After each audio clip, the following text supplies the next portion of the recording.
Synergie d'action pour le Mali. No ye politique tondo ani frañon kan tondo ka kuluye.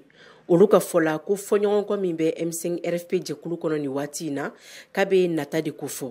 Abdul Karim Traoré parti jigiya kura au vice-président do Synergie d'action au tonde fenedou. En fait ma kono faut que c'est juste autrement. Voilà. Parce que on a eu depuis à wati ka foko M5 gote jekulu ko jekulu mu kan atoyi 18 août ko fait. Voilà, betu kanga sigi ika formation politique kono, betu kanga sigi ika association kono. 18 août ko fait M5 mutula yin jejugu de tout. Voilà. O mato ko maliko o tula o de kama. Fait tula le 18 août ko fait o betula joro yini de kama, o betula marché yini de kama, o betula poso yini de kama.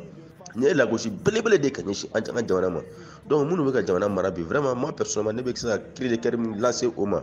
Il faut mettre fin à cette récréation là. M5 RFP Shifinaka Okanyema, Ibrahim Traoré.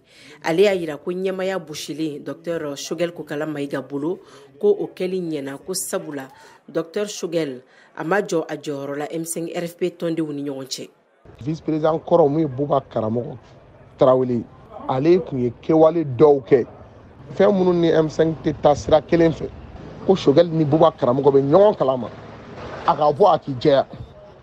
Clé fladirama. Atara meeting kero la vendredi atara foko ko buba karamugo vice-président ko chete wuli ga ba fanga anko ye fili bake ami clé saba dima seki ko ye dunya mo iga na duglan tienga ayayi ama foike parti yelema ale politique kuluye mi sente M5 RFP la kumate synergie d'action ma olu fene buka yeta fo anye Amadou Undiaye parti yelema tondindu.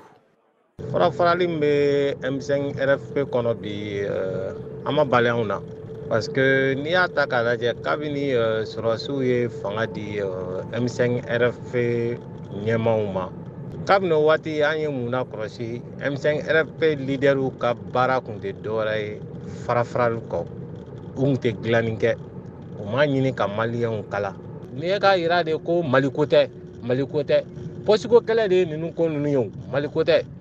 M5 RFP ale jekuluye mi sigila senka kabini juin kalo san 2020 politique ton dinemaw ani société civile fait munu ye dansi ala mahine Mali jamana kuntigi kɔrɔ Ibrahim Boubacar Keita ale ka fangana uti kalo o tile 18 san 2020 politique ton caman y'u senbɔ a jɛkulu kɔnɔna na ka d'a kan laɲini min tun bolodalen do u fɛ ni ka Ibrahim Boubacar Keita ale ka fanga tiɲɛ o laɲini sabati la Mariam Kuyate ka laselikan do Kabo Bamako, VOA Bambara Tawala.